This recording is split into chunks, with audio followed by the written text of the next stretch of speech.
ఒకసారి మనందరి గురువు గారైన బ్రహ్మర్షి పితామహ పత్రిజీ గారికి ఒకసారి గట్టిగా క్లాప్ చేద్దాం. ఇక్కడ వేదికను అలంకరించిన వెంకటేశ్వరరావు గారికి, ప్రభాకర్ రావు గారికి, శ్రీనివాసబాబు గారికి, మల్లేశ్వరి గారికి, మన జక్కా రాఘవరావు గారికి, మరి ఈ ప్రోగ్రాంను ఇన్వైట్ చేసిన నా పాల్వంచ పిరమిడ్ సొసైటీ మాస్టర్స్కి, నాగేశ్వరరావు గారికి, హనుమంతరావు గారికి ఒకసారి మనం గట్టిగా క్లాప్ చేద్దాం. ఇక్కడ వచ్చిన దివ్యాత్మ స్వరూపులందరికీ కూడా హృదయపూర్వక ధ్యాన వందనాలు, కృతజ్ఞతలు, అభినందనలు. ఇక్కడ మనము 2 పిరమిడ్లు పునః ప్రారంభించుకున్నాం. ఒకటి శంబల, రెండవది కామధేనువు. కామధేనువు అంటే మనందరికీ తెలుసు.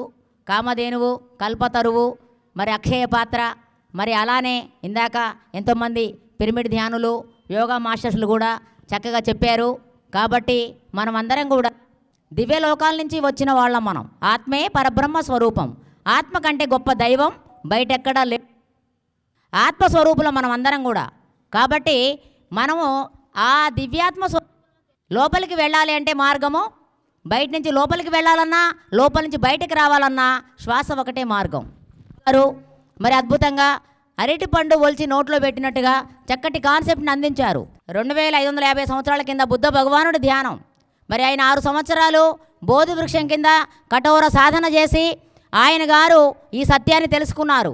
అప్పుడు పాళీ భాష ఆనా పాన సతి అని మనకు అందించారు. ఆనా అంటే ఉచ్ఛ్వాస, అపాన అంటే నిశ్వాస, సతి అంటే కూడుకొని ఉండడం. మన ఉచ్ఛ్వాస నిశ్వాసతో కూడుకుని ఉండడమే ధ్యానము. ఈ ధ్యానము సమస్త మానవాళికి అవసరము. బుద్ధ భగవానుడు జన్మనిచ్చిన మన భారతదేశం బుద్ధికి, శాంతికి, అహింసకు, ఆధ్యాత్మికతకు, ప్రపంచ దేశాలకు మార్గదర్శకత్వం వహించాలి. విశ్వమంతా బుద్ధత్వం ప్రజ్వరిల్లాలి అంటున్నారు మన మోడీ గారు. ఎందుకు అంటే భారతదేశం పుణ్యభూమి, వేదభూమి, తపశక్తి కలిగిన భూమి.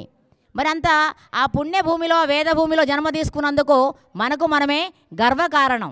అది మన సాంప్రదాయం, అద్భుతమైన ప్రక్రియ. అది భారతీయ సనాతన ధర్మాలు 2. 1 సత్యమేవ జయతే, 2 అహింస పరమో ధర్మ. ఈ 2 మనం తెలుసుకుంటే మనం ఏం చేయాల్సిన అవసరం లేదు. సత్యం ఏంటంటే నువ్వు దైవం అనేది సత్యం. ఆ దైవం తెలుసుకోవాలంటే మనం లోపలికి ప్రయాణం చేయాలి. లోపలికి ప్రయాణం చేయాలంటే శ్వాస మీద ధ్యాస. శ్వాసను పట్టుకుంటే లోపలికి వెళ్తాం మనం. ఇప్పుడు 6 నెలలు సవాసం చేస్తే వారు వీరవుతారు, వీరు వారవుతారు అని మనం అనుకుంటాం. అలానే శ్వాస మీద ధ్యాస పెట్టి మనం ఎప్పుడైతే సాధన చేస్తామో శ్వాస మనం ఏకమైపోతాం. మన ప్రమేయం లేకుండా తీసుకున్న ప్రతి ఒక్క శ్వాస ఆత్మ టచ్ అయి బయటకు వస్తుంది. ఆ శ్వాస మీద ధ్యాస పెట్టినప్పుడు మనం ఏకమైపోయినప్పుడు శ్వాస చూసుకొని వస్తుంది అంటే మనకు అవగతం కలుగుతోంది. ఆత్మ సాక్షాత్కార స్థితి, జన్మరాహిత్య స్థితి. మనము ఆరోగ్యంగా, ఆనందంగా ఉండగలుగుతాం. దానికి మరొక నామకరణం కామధేనువు అని పెట్టారు. ఆ కామధేనువు, కల్పతరువే. మనం శంబల మాస్టర్స్ కూడా అద్భుతమైన మాస్టర్స్. శంబల వాళ్ళు మన బెంగళూరు పిరమిడ్లో శంబల మాస్టర్స్, కడతాల్ పిరమిడ్లో మరి శంబల మాస్టర్స్ ఉన్నారు. మరి అలాంటి ఆ బెంగళూరు పిరమిడు, మరి కడతాల్ పిరమిడు, కడతాల్లో 180 పిరమిడ్ ఉంది.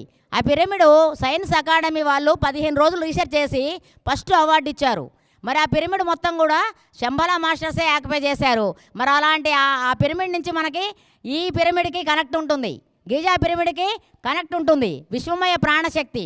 ఒక పిరమిడ్ మందిరం ఉంటే అక్కడ 3 కోటి దేవతల ఆలయాలు అన్నమాట. ఒక పిరమిడ్, ఒక్క పిరమిడ్ నిర్మాణం జరిగితే అక్కడ 3 కోటి దేవతలందరూ వచ్చి అందులో దివ్య కార్యక్రమాలు చేసుకుంటారు, దివ్య ప్రణాళికలన్నీ వేసుకుంటారు. పిరమిడ్ ఆలయం, పిరమిడ్ అనేది ఒక విశ్వానికి సంబంధించింది. విశ్వాలయము, పిరమిడ్ ఆలయం. కాబట్టి 2 పిరమిడ్ నిర్మాణాలు చేసుకున్నారు ఇక్కడ. అంటే ఇక్కడ ఎన్ని 3 కోటి దేవతలు అంటే 6 కోట్ల దేవతలకి కొలువై ఉంటుంది ఈ ప్రాంగణం. ఈ ప్రాంగణాన్ని అందరూ ఉపయోగించుకోండి దయచేసి. అద్భుతమైన ప్రక్రియ.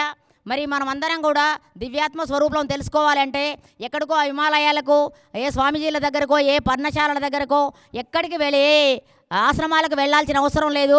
మన గృహము అనేది ఆకలి తీర్చే వసతి గృహం కాదు, మనకి సుఖాలనిచ్చే వసతి గృహం కాదు. నువ్వెవరో తెలిపే ధ్యాన మందిరం. మనకు జన్మనిచ్చిన తల్లి ఒడి, నీకు మోక్షాన్నిచ్చే గర్భగుడి. ఆచార్య నాగార్జునుడు చెప్పాడు చక్కగా. మనం ఈ సంసార యజ్ఞాన్ని పాటించే ఒక పర్ణశాల మన గృహమే. తర్వాత ఆ గృహస్థుడే ఒక మహా ఋషి అని ఆచార్య నాగార్జునుడు చెప్పాడు. దాన్ని ఆదర్శంగా తీసుకొని పత్రి గారు చక్కగా మీరు ఇంట్లో ఉంటూనే సంసారంలోనే నిర్వాణ స్థితి పొందొచ్చు అని చెప్పారు. గత 40 సంవత్సరాలుగా మరి బ్రహ్మర్షి పితామహ పత్రిజీ గారు ఎన్నో ధ్యాన మహాయజ్ఞాలు, ధ్యాన మహాచక్రాలు, మహిళా ధ్యాన మహాచక్రాలు, శాకాహార ర్యాలీలు, ఎన్నో పిరమిడ్ నిర్మాణాలు స్థాపించి మరి పత్రిజీ మానస పుత్రిక ధ్యాన జగత్తు మరి ప్రతి నెల ఒక మ్యాగజైన్ వస్తుంది, 4-5 భాషలలో కూడా మ్యాగజైన్స్ వస్తున్నాయి. మరి ఇవాళ పిఎంసి ఛానల్ అంటే ఒక పాశుపతాస్త్రం. పత్రిజీ ప్రతిరూపమే పిఎంసి ఛానల్ 220 దేశాలు పోతుంది, 6 కోట్ల మంది వీక్షిస్తున్నారు. మరి అద్భుతంగా ఆనందంగా ఆరోగ్యంగా జీవిస్తున్నారు. మరి వాళ్ళందరూ కూడా ఇదే కోరుకుంటున్నారు. ఇక్కడికి వచ్చారు చాలామంది, ఇందాక ఒక మేడం కూడా చెప్పారు, లక్ష్మీ మేడం. మరి 4 అనారోగ్యాలు మరి ఎలా తగ్గుతున్నాయి? మనకి లోపల అనంతమైన శక్తి ఉంది. మానసిక ఆలోచనలే మన అనారోగ్యాలు. మనసు ఫ్రెష్గా ఉంటే ఏ అనారోగ్యం మన దరిదాపుల్లోకి రాదు. మా మానసిక ప్రశాంతత కావాలి అంటే మనం కాసేపు కళ్ళు మూసుకోవాలి. మనం ఇంట్లో చూడండి, బాగా పని చేస్తాము, అలసిపోతాం, నీరసంగా ఉంటుంది.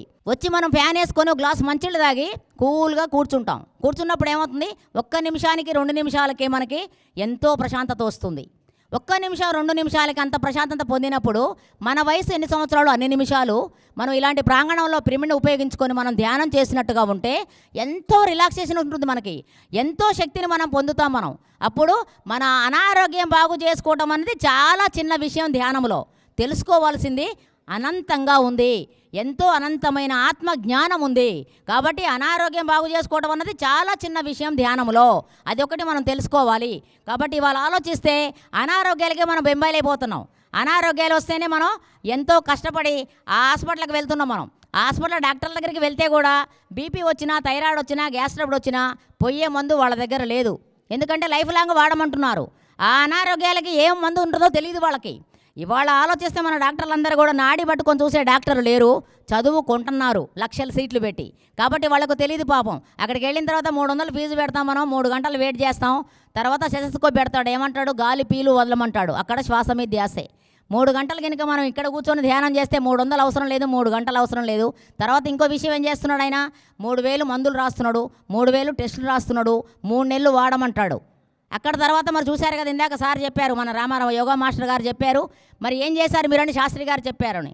నాగేశ్వర రెడ్డి గారని ఒక ఆసియాలోనే పెద్ద డాక్టరు, ఆయన గారు మామూలుగా 18 గంటలు పనిచేస్తాను నేను అంటే, ఆయన ఇంటర్వ్యూలో చెప్పారు, మొన్న పేపర్లో వచ్చింది.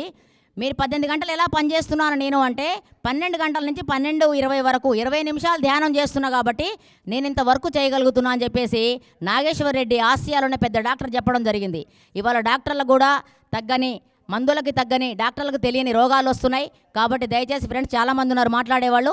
అద్భుతంగా మనం అందరం కూడా ఈ పిరమిడ్ని ఉపయోగించుకొని చక్కగా ధ్యానం చేసి మనం అందరం కూడా ఆరోగ్యంగా ఆనందంగా ఉండాలని కోరుకుంటూ, చక్కగా దీనికి ఒకటే నిబంధన, శాకాహారం అమృతాహారం. శాకాహారం తీసుకుంటే చాలా బాగుంటుంది. కాబట్టి శాకాహారం తీసుకొని మనం చక్కగా ధ్యానం చేసుకొని ఆరోగ్యంగా ఉందాం. మంచి అవకాశం ఇచ్చినందుకు మీ అందరికీ హృదయపూర్వక ధ్యాన వందనాలు. Thank you masters.